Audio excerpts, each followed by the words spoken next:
নমস্কার, দেখছেন talk to Bangla. আমি অভিষেক রয়েছে আপনাদের সাথে। এই মুহূর্তে যে খবর নিয়ে উপস্থিত হয়েছি, এবার ওম বিড়লার অফিস থেকে সরাসরি চিঠি পাঠানো হলো অভিষেক বন্দ্যোপাধ্যায়কে উদ্দেশ্য করে, এবং সেই চিঠি সম্পূর্ণভাবে অভিষেক বন্দ্যোপাধ্যায় উত্তর দিতে পারলেন না সেই সময়। তার কারণ তিনি তখন সিআইডির দপ্তরে হাজিরার মুখে ছিলেন।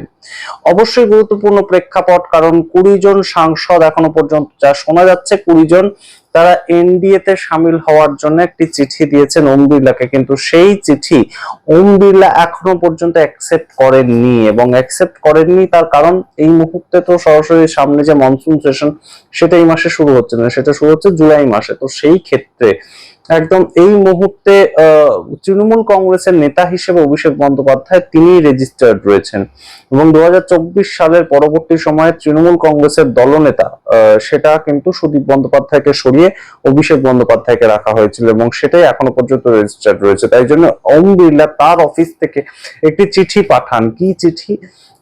যে এই সামগ্রিক বিষয়ে যে আপনাদের দল থেকে 20 জন অন্য একটি দলে জয়েন করছে, যদিও 20 জন সংখ্যাটা কিনা সেটা নিয়েও দ্বন্দ্ব তৈরি হয়েছে, আপনাদের সামনে রেখেছি সেই খবর।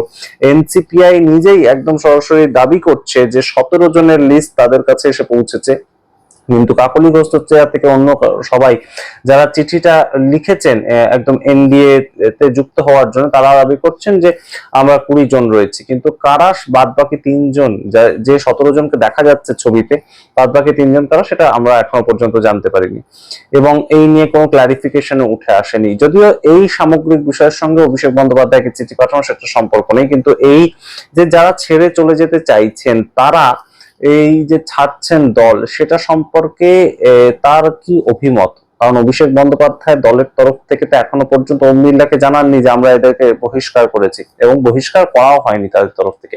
তো সেই সম্বন্ধে তারা যে দল ছেড়ে অন্য একটা দলে আসছেন এবং তারা এনডিএ এর দিকে এবার বসতে চাইছেন, খুব গুরুত্বপূর্ণ জায়গাটা। কারণ একই অ্যালায়েন্সের মধ্যে যদি থাকতেন, তারা ইন্ডিয়া অ্যালায়েন্সের অন্য কোনো দলের সঙ্গে যদি যুক্ত হতেন, তাহলে তাদের বসার যে আসনটা সেটা চেঞ্জ হতো না। কিন্তু এবারে কিন্তু একদম স্পিকারের বাঁ হাতে থাকেন বিরোধীরা, স্পিকারের ডান হাতে থাকেন যারা শাসক পক্ষ তারা। তো বাঁ হাত থেকে ডান হাতের দিকে কিন্তু তারা এবার বসবেন, এই 20 জনের সিটিং অ্যারেঞ্জমেন্ট করতে হবে। তাই অভিষেক বন্দ্যোপাধ্যায়ের কি বক্তব্য সেটা জানতে চেয়ে স্পিকার চিঠি পাঠান, এবং চিঠি পাঠানোর সময়, চিঠি পাঠানোর প্রেক্ষাপট, সেই সময় অভিষেক বন্দ্যোপাধ্যায় কি করছিলেন, সমস্তটাই খুব গুরুত্বপূর্ণ, ইন্টারেস্টিং। সেসব অব্দি দেখুন। তার আগে অবশ্যই টক টু বাংলা ইউটিউব চ্যানেলকে সাবস্ক্রাইব করুন। কোথাও কি এই মুহূর্তে অভিষেক বন্দ্যোপাধ্যায়কে একটা বার্তা দেওয়া হচ্ছে যে আপনি সরাসরি চলে আসুন এই দলের মধ্যেই, এবং এই দলের সভা নায়ক হিসাবে, এই দলের সভাপতি হিসেবে আপনি এই একদম এনডিএ তে সামিল হন? সেটা কি কোথাও গিয়ে একটা বার্তা একদম ওম বিড়লা সেক্ষেত্রে মধ্যস্থতা করছেন, নাকি সম্পূর্ণটা একটা অফিসিয়াল প্রোটোকল মেনে কাজটা করা হচ্ছে? আপনাদের সামনে ব্যাখ্যা করবো। অবশ্যই টক টু বাংলা ইউটিউব চ্যানেলকে সাবস্ক্রাইব করে দিন। আপনাদেরকে এই মুহূর্তে জানাই যে একদম গতকাল 15ই জুন অভিষেক বন্দ্যোপাধ্যায়কে চিঠি পাঠানো হয়, এবং চিঠি পাঠিয়ে দুপুর 2টোর সময় তাকে বলা হয় যে তিনি যেন বিকেল 4টের মধ্যে এসে দেখা করেন, এবং সেই চিঠিটা ইমেল মারফত পাঠানো হয় ওম বিড়লা দ্য স্পিকার তার হাউস থেকে। তার যে অফিসিয়াল একদম ইমেল অ্যাড্রেস, সেখান থেকে অভিষেক বন্দ্যোপাধ্যায়কে সেই ইমেলটা করা হয়। কিন্তু তৎকালীন সময় অভিষেক বন্দ্যোপাধ্যায় দুপুর 2টোর সময়, টাইমিং হচ্ছে দুপুর 2টো, সেই সময় তিনি সিআইডির জেরার মুখে ছিলেন। আপনারা বুঝতেই পারছেন যে সমস্ত দিক থেকে বিজেপি এই মুহূর্তে কিন্তু অভিষেক বন্দ্যোপাধ্যায়কে নজরের আওতায় রেখেছে। সেটা অবশ্যই উচিত। তার বিরুদ্ধে বিভিন্ন ধরনের যে অভিযোগগুলো উঠেছে, তার বিরুদ্ধে যা আইনি প্রক্রিয়া সেটা হবে, কিন্তু সেই সময়তেই লোকসভার দলনেতা হিসেবে, তৃণমূল কংগ্রেসের দলনেতা হিসেবে অভিষেক বন্দ্যোপাধ্যায়ের কাছে মেল আসছে ওম বিড়লার হাউস থেকে, এবং ওম বিড়লা যখন এই মেলটা করছেন তখন অভিষেক বন্দ্যোপাধ্যায় একদম তার জবাব দিতে পারবেন না স্বভাবতই।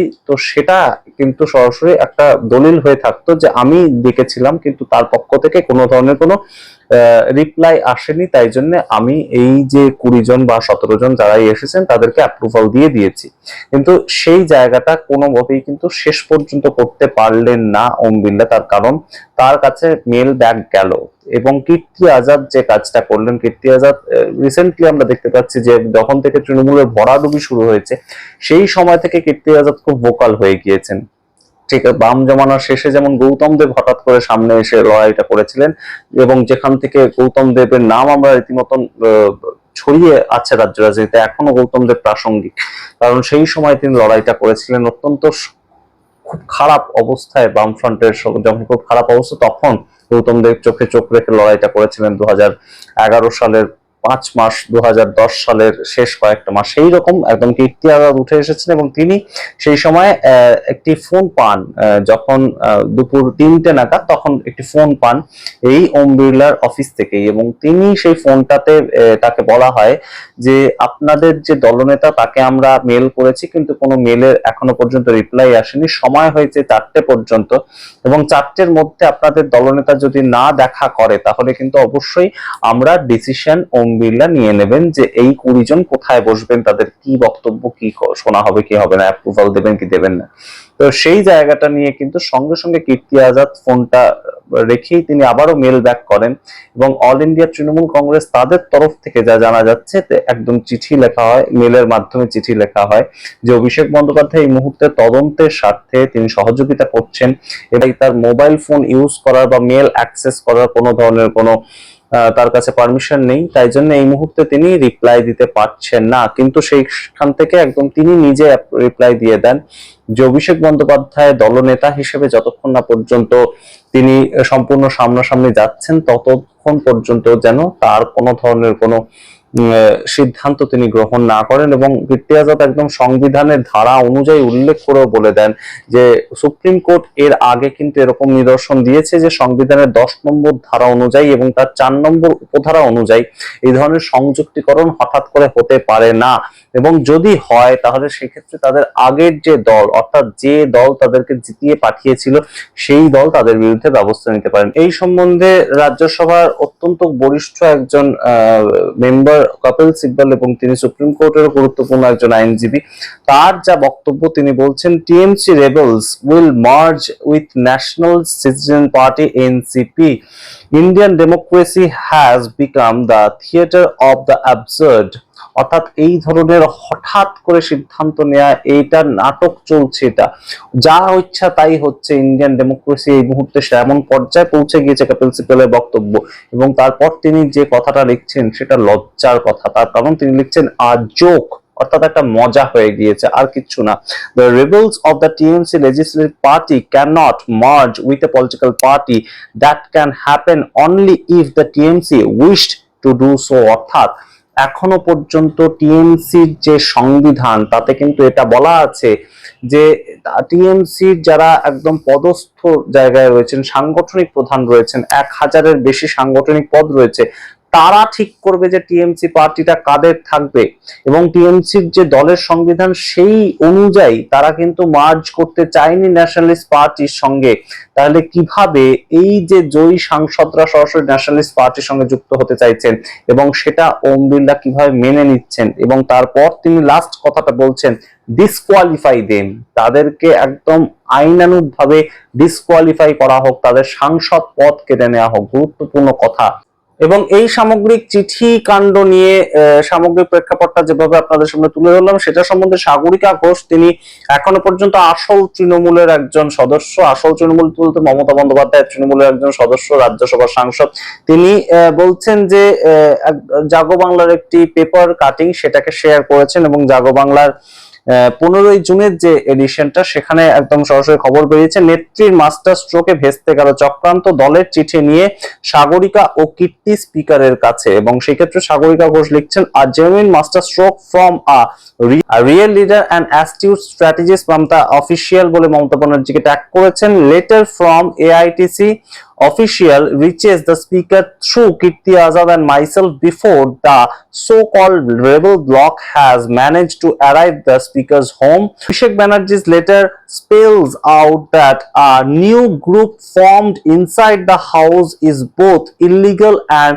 আনকনস্টিটিউশনাল। অর্থাৎ এই যে দল, এই যে গ্রুপ তৈরি হয়েছে সংসদের অভ্যন্তরে, সেটা শুধুমাত্র বেআইনি তাই নয়, একদম অসাংবিধানিক, সেটা এই চিঠিতে উল্লেখ করা হয়েছে। এবং তিনি বলছেন গাদ্দার block force to become the nationalist citizen party of Tripura, হা হা হা দিদি 1 গাদ্দার 0। অর্থাৎ এই যে চিঠিটা পৌঁছে দিয়ে আপাতত কিন্তু এই সামগ্রিকভাবে তৃণমূল কংগ্রেস থেকে তারা ছেড়ে চলে যাননি এখন, এবং ছেড়ে চলে যেতে পারলেন না। অভিষেক বন্দ্যোপাধ্যায় এই যে চিঠির উত্তর দিয়ে সামগ্রিক বিষয়টাকে কিন্তু আপাতত হোল্ড করতে পারলেন, এবং যেটা কীর্তি আজাদ এবং সাগরিকা ঘোষ বলছেন যে আমরা ওই গ্রুপের আগে স্পিকারের ঘরে পৌঁছে গিয়েছিলাম এবং সেই চিঠির আমরা উত্তর দিয়েছি সঠিকভাবে। আপনারা সামগ্রিক রিপোর্টের ভিত্তিতে কি মনে করেন অবশ্যই কমেন্ট বক্সে কমেন্ট করুন। এই যে 20 জন বা 17 জন যাই হোক, তাদের পরবর্তী ভবিষ্যৎ কি? তারা তো একদম মুখিয়ে আছেন এনডিএ কে সমর্থন করার জন্য। বিজেপি নেতারা বলছেন কেউ যদি এসে আমাদেরকে সমর্থন করতে চায় আমরা তাতে কি করব? অবশ্যই গুরুত্বপূর্ণ প্রেক্ষাপট, কিন্তু তারা কি অফিসিয়ালি একদম এনডিএ সদস্য হতে পারবেন? আইন কি বলছে সেই জায়গাটা অবশ্যই আমরা দেখব যে অরিজিনাল যারা টিএমসি তারা কি কোর্টে মুভ করে। এই যে যারা গিয়েছেন ন্যাশনালিস্ট সিটিজেন পার্টি ত্রিপুরা তাদের সদস্য হতে, তাদের কি শেষ পর্যন্ত সদস্যপদ থাকে সংসদে? তার কারণ এই ওম বিড়লা কিন্তু এই যে সদস্যদেরকে ন্যাশনালিস্ট সিটিজেন পার্টি তার সদস্য বলে এখন পর্যন্ত গ্রহণ করতে পারেননি। টেকনিক্যালি তাতে কিন্তু কিছু সমস্যা রয়েছে। সামগ্রিক রিপোর্টটা রাখলাম আপনাদের সামনে, আপনাদের মতামত দেখার অপেক্ষা রইলাম। দেখতে এখন টক টু বাংলা, অবশ্যই টক টু বাংলা চ্যানেলটিকে সাবস্ক্রাইব করতে ভুলবেন না। ধন্যবাদ।